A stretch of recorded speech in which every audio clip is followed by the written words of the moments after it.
Hello दोस्तों, कैसे हैं आप लोग। Welcome back to my channel Maroof exam crack. आज मैं फिर से आप लोगों के लिए सीटेट की तैयारी के लिए जो अनिवार्य है, जिसे हमें करना ज़रूरी है, सीडीपी प्लस एसएसटी, जिनका सोशल साइंस है, उनके लिए मैं द मोस्ट इम्पोर्टेंट क्वेश्चन जो कि आ सकते हैं 70% आप सोच लीजिए कि यहीं से ही प्रश्न उठाए जाएंगे, क्योंकि ये जो क्वेश्चन पेपर है ये टोटल अभी तक के जितने भी सीटेट के एग्ज़ाम हुए हैं उन सबको मिला के मैंने कंबाइन एसएसटी और सीडीपी का कुछ क्वेश्चन बनाए हैं। तो आप लोग प्लीज़ देखिए कैसे हम लोग इसको सॉल्व करते हैं, और इनमें से ही मैंने जो एनालिसिस किया है प्रीवियस ईयर के कितने भी क्वेश्चंस हैं, उन क्वेश्चनों में जैसे कि 2019 से लेकर 2022 तक, ठीक है, जितने क्वेश्चंस पेपर थे उनको मैंने थोड़ा बहुत एनालिसिस किया। उसमें पता चला कि कई question, more than I think around 10 to 25 question जो है वो रिपीटेड है, कंसिस्टेंट रिपीटेशन है। जैसे कि कुछ क्वेश्चन हो गया 19 में आया, वो 20 में भी रिपीट किया गया, 21 में भी और 22 में भी। So I just really took all those question together in one platter for you all guys. मैंने उन सब क्वेश्चन को एक साथ ही ले लिया आप लोगों के लिए, ताकि हम लोग सॉल्व कर पाएँ उन क्वेश्चनों को। तो आशा करते हैं कि यहाँ से आपको 70% चांसेस है कि आप लोगों को यहीं से क्वेश्चन मिल जाए। तो प्लीज़ स्टे विद मी और देखिए किस तरीके से हम सॉल्व करते हैं, और कुछ ट्रिक्स होते हैं सॉल्व करने की, उनको भी हम ध्यानपूर्वक देखेंगे। तो without further wasting any more time, let's start our video. Alright, so अभी तक अगर आप लोगों ने मेरे चैनल को सब्सक्राइब नहीं किया तो सब्सक्राइब कर लो यार, जितना जल्दी हो सके उतना सब्सक्राइब करो, कमेंट करो, शेयर करो, ठीक है। जितना आप लोग शेयर करोगे उतना हम मोटिवेटेड होंगे ऐसे ही और वीडियो लाने के लिए। तो हमें पता है करीब करीब 15 दिन के आसपास रह गया सीटेट का एग्ज़ाम। 15 से 17 दिन के भीतर सीटेट का एग्ज़ाम हो जाएगा, क्योंकि 8 फेब को सीटेट का एग्ज़ाम होने को है। तो प्लीज़ हमें अपनी तैयारी को स्पीड में लाना होगा, क्योंकि टाइम बहुत कम है और एग्ज़ाम बड़ा है। अगर इसको हम लोगों ने सिर्फ हमें क्लियर ही नहीं करना, क्लियर करने के लिए हमें पता है 90 मार्क चाहिए होता है, 90 150 में से, और लेकिन हमें एनी हाउ 110 तक तो या फिर 120 तो लाना ही है, ताकि हम सेफ जोन में बने रहें। तो ऑलराइट गाइस, तो चलिए शुरू करते हैं। तो without further wasting any more time, let's go ahead and start our video. Alright, so पहला क्वेश्चन जो है वो है, हमें बताया गया है कि according to Piaget's theory which stage enables the children to understand the conservation and classification. Piaget's theory के मुताबिक कंजर्वेशन और क्लासिफिकेशन का थ्योरी क्या है, ठीक है, कौन से स्टेज में होता है, ठीक है। पियागेट्स के थ्योरी के अनुसार व्हिच स्टेज इनेबल्स, कौन से स्टेज में चिल्ड्रन को अंडरस्टैंड कंजर्वेशन, बच्चे जो है वो कंजर्वेशन के बारे में समझते हैं और क्लासिफिकेशन के बारे में समझते हैं, ठीक है। इसमें ऑप्शन है sensory motor stage, learning through reflex and senses, ठीक है, या फिर प्री ऑपरेशनल स्टेज, या फिर कॉन्क्रीट ऑपरेशनल स्टेज। देखिए पियागेट साहब जो है वो हमेशा कॉन्क्रीट के बारे में बोलते हैं, कॉन्क्रीट, ठीक है। मतलब कि जब बच्चा मजबूती तक पहुंच जाता है, उसका मेंटल स्टेबिलिटी इतना हो जाता है कि वो किसी भी सिचुएशन को सोच पाए, समझ पाए, एनालिसिस कर पाए। तो कॉन्क्रीट ऑपरेशनल जब स्टेज में बच्चा पहुंच जाता है, logical thinking about the concrete object, तभी उसके अंदर कंजर्वेशन और क्लासिफिकेशन का समझ शुरू होता है। तो ठीक है, तो hope you really understand this question. तो यहाँ पे सी है आंसर, करेक्ट आंसर। एक्सप्लेनेशन यहाँ पे दिया है, द कॉन्क्रीट ऑपरेशनल स्टेज कब से शुरू होता है, 7 से 11 साल के बच्चों के अंदर शुरू होता है। Allow logical reasoning about concrete objects including the conservation and classification. All right, let's move on to another question.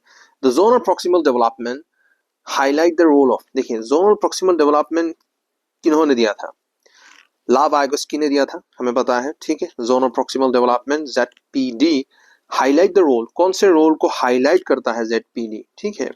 Independent learning without teacher support, देखिए विदाउट टीचर है, इससे negative word, without teacher no one can, a human being cannot guide himself all alone by himself until unless some third party comes to him and help him towards the right path. All right, so that's the reality about the world.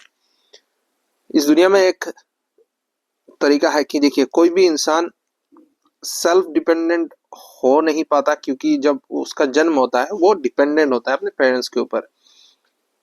In similar way जब उसके parents बुजुर्ग हो जाते हैं तो वो dependent हो जाते हैं अपने बच्चों के ऊपर। It's in theory and it's in reality. All right, this is the life cycle that we must need to talk about it.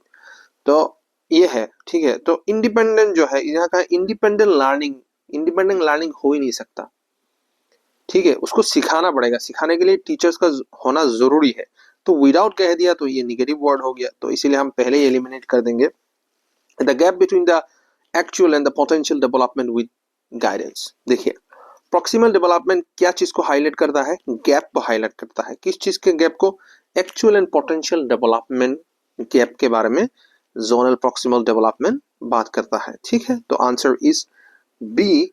तो here is the B, refers to the difference between what a learner can do alone and what they can do with assistance।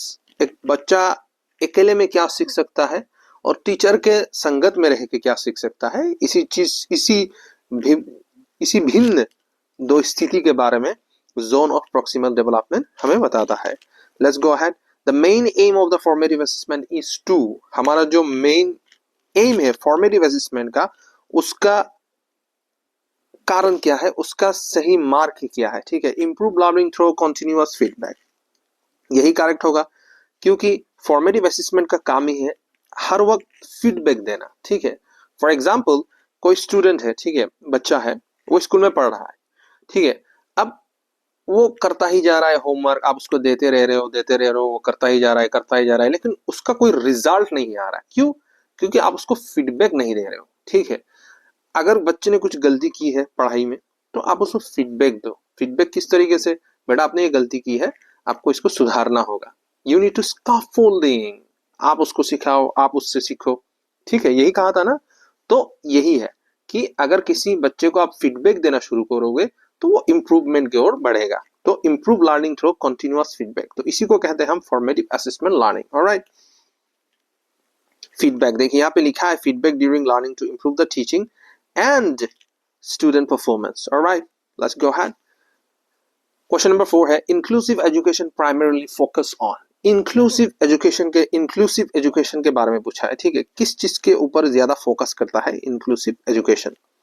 Teaching only average learners, separate school for children with special needs। देखिए this is a totally and bogus statement, because whenever such kind of statement comes, it's a negative statement, ठीक है। ये negative statement है, तो we need to ignore this one, so we need to cut this one from the list। Separate school क्यों बनाना है? इसे discrimination कहते हैं। अगर आप सेपरेट स्कूल डिसेबल बच्चों के लिए बना रहे हो तो इसे क्या कहते हैं? Discrimination. You are just trying to just put those student in a back place, not able to just mix with the society, because you feel like that they are not been worth it to sit with the able student, all right, who are the able, not disabled, all right. So you just differentiating between a person with a mental illness, a person with a good health, all right. So that's the problem. So inclusive education does not follow such kind of rules and regulation that about what the option B is saying all about. So we need to just negative statement this one, so we need to cut it off. So answer is adapting the teaching to meet the diverse learning needs। diverse learning की ओर प्रोत्साहित करता है inclusive education, ठीक है। तो explanation, inclusive education adopt the curriculum and teaching strategies to include all learner meaningfully. हर किस सबका साथ सबका विकास, एक ही शब्द में हमने आपको बता दिया। अब बोल रहा है dyslexia is mainly associated with difficulty in. देखिए डिसलेक्सिया, डिस्ग्राफिया, फिर डिसकैलकुलिया, ये सब हमने डिस्कस कर लिया। कैलकुलिया का मतलब, जब भी कैलकुलिया सुनो तो मैथ्स के बारे में बोल रहा है, ठीक है। मैथ्स करने में प्रॉब्लम जिस बच्चे को आता है उसे हम कहते हैं डिसकैलकुलिया। डिसलेक्सिया जिसे कहते हैं उसमें पढ़ने और सुनने और रीडिंग करने में उससे तकलीफ होता है। डिस्ग्राफिया जो है उसमें क्या होता है कि बच्चे को ग्राफिकल प्रॉब्लम होता है, जैसे कि उसको अल्फाबेट ए को वो देखेगा उल्टा ए, ठीक है, ऐसा देखेगा। बी और डी में उसको कोई फर्क समझ में नहीं आएगा, वो सोचेगा कि दोनों ही समान है, तो इसे कहते हैं dysgraphia. Alright, so remember this one. जब भी ग्राफिया लग जाए ग्राफिक्स को याद कीजिए। Graphics mean what? You know, chart preparation. All right, anything that you see in your television is in graphics, isn't it right?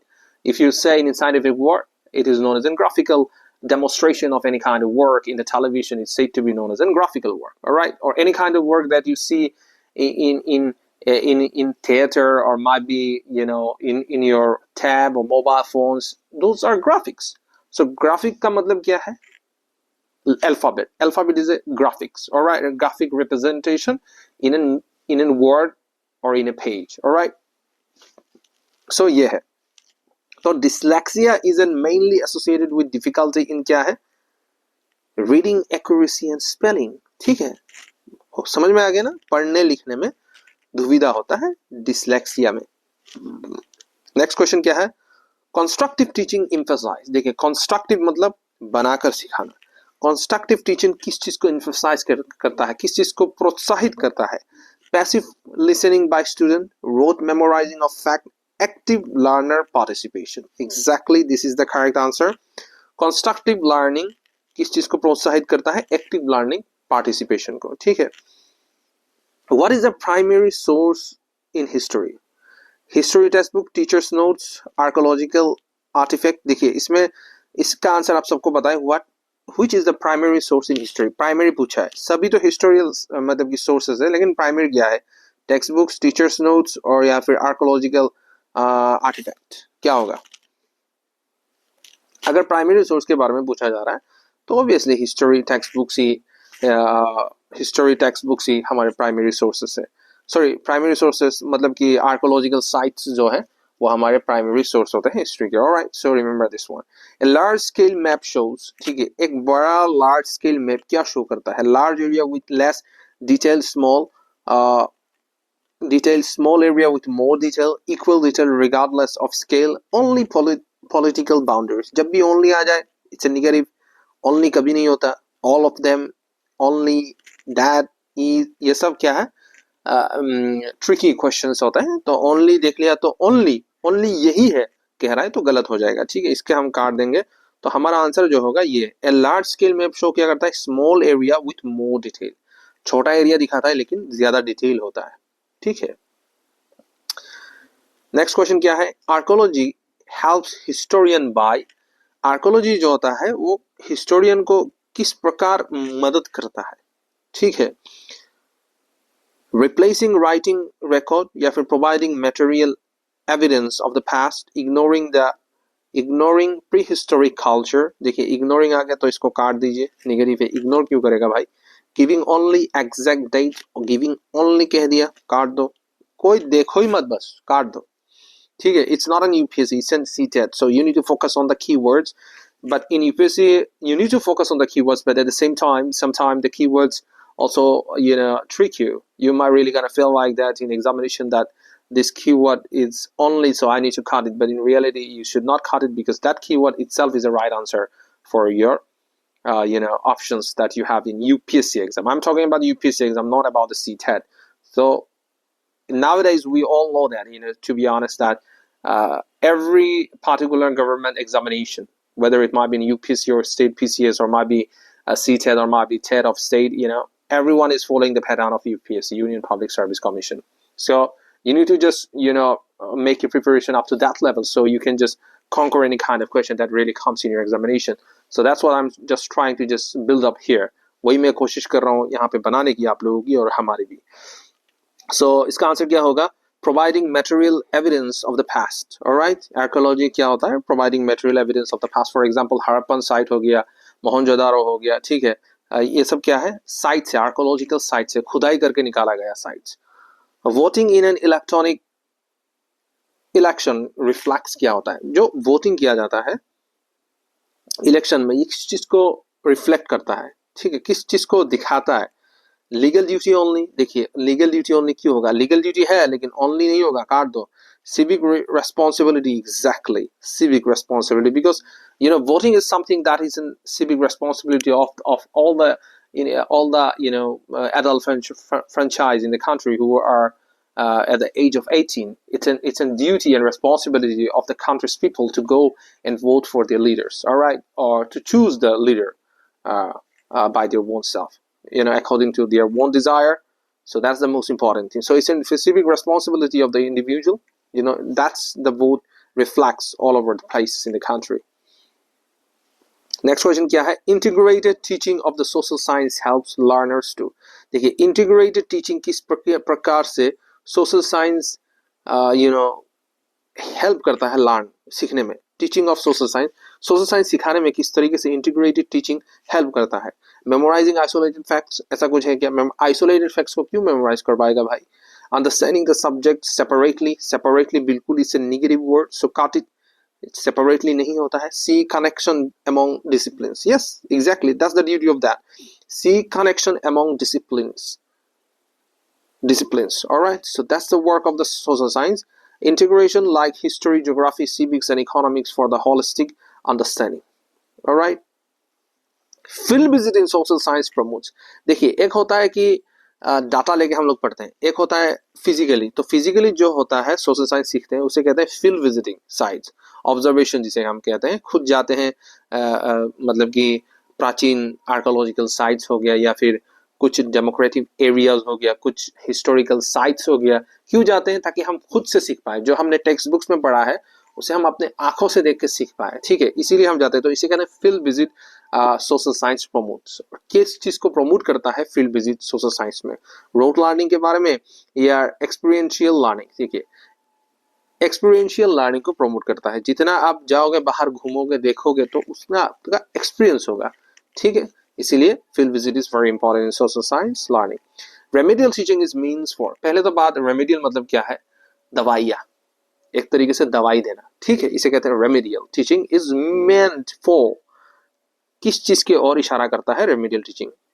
Punishing slow learners, labelling weak student.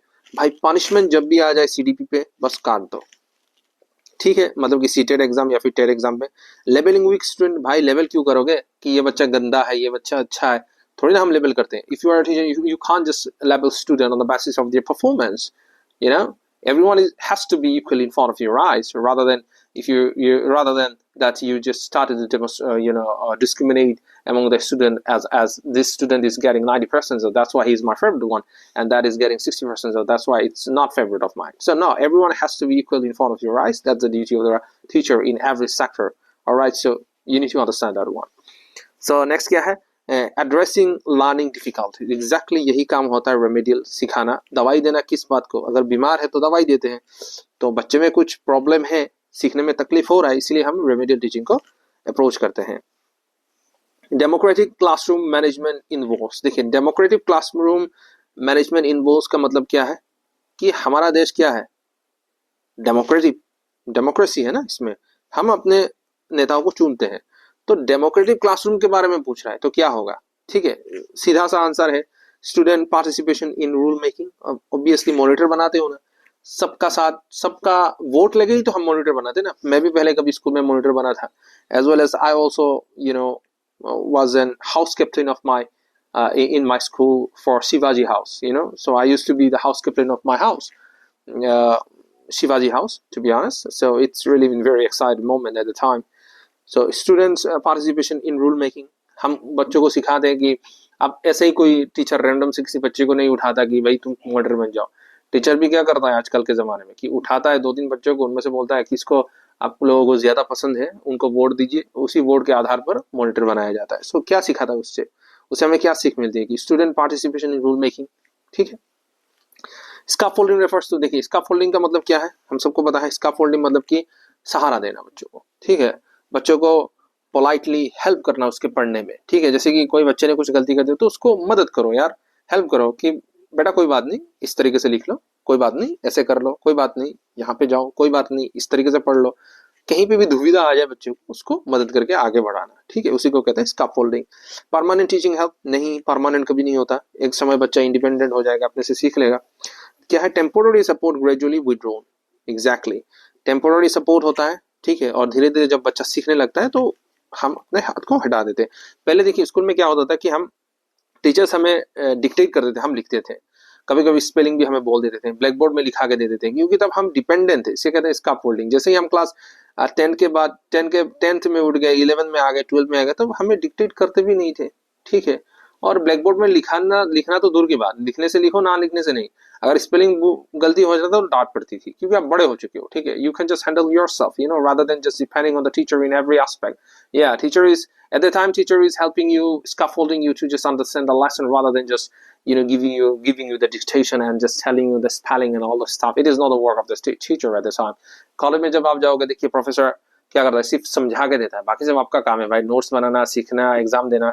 It's your responsibility. It's not the responsibility of the professor to help you in that sector, to be honest, because you have been grown up child now. So yeah, continuous assessment support learning by, ठीक है, continuous assessment support learning by क्या है, ठीक है। तो इसका answer होगा monitoring the progress regularly. continuous assessment, continuous assess करते हैं हम किस चीज के लिए, मॉनिटर करते हैं प्रोग्रेस कितना हुआ इस चीज को देखने के लिए, ठीक है।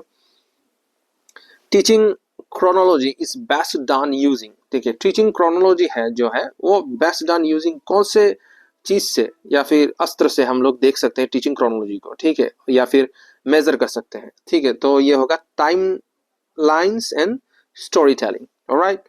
Time line and story telling help learning understanding the sequence and cause effect, ठीक है, यहाँ पे दिया है, प्लीज गो अहेड।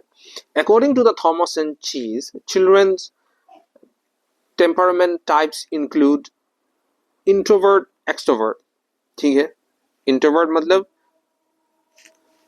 एक्सट्रोवर्ट का मतलब क्या होता है, इंट्रोवर्ट का मतलब क्या होता है, देखिए if I say that I am introvert, मतलब कि मुझे किसी के साथ घुल मिलना इतना अच्छा नहीं लगता, ठीक है, so I become an introvert. Extrovert मतलब, oh my God, I can't just stay in my home all alone because I need people surrounding, socialistic person जिसे हम कहते हैं एक्सट्रोवर्ट, मतलब कि हर किसी के साथ मिल मिटाव उसका हो सकता है, किसी के साथ भी वो घूम सकता है, और फ्री माइंडेड आदमी, ठीक है, एक प्रकार से इसे कहते हैं एक्सट्रोवर्ट। तो इसका आंसर क्या है, easy, difficult, slow to warm up, ठीक है। थॉमस एंड चीज जिन्होंने कहा था कि चिल्ड्रंस टेम्परामेंट टाइप इंक्लूड्स, कौन से टाइप के टेम्परामेंट बच्चों में होता है ज्यादातर, इजी, फिर डिफिकल्ट, फिर स्लो टू वार्म अप, ठीक है। Next question, corroboration of source means, देखिए corroboration of source means, पहले तो हमें ये मालूम करना होगा कि what is the meaning of, तो क्या है corroboration का मतलब, corroboration का मतलब होता है पुष्टिकरण, confirmation, ठीक है, याद रखिएगा क्या है corroboration का मतलब, क्या है पुष्टिकरण, क्या है पुष्टिकरण,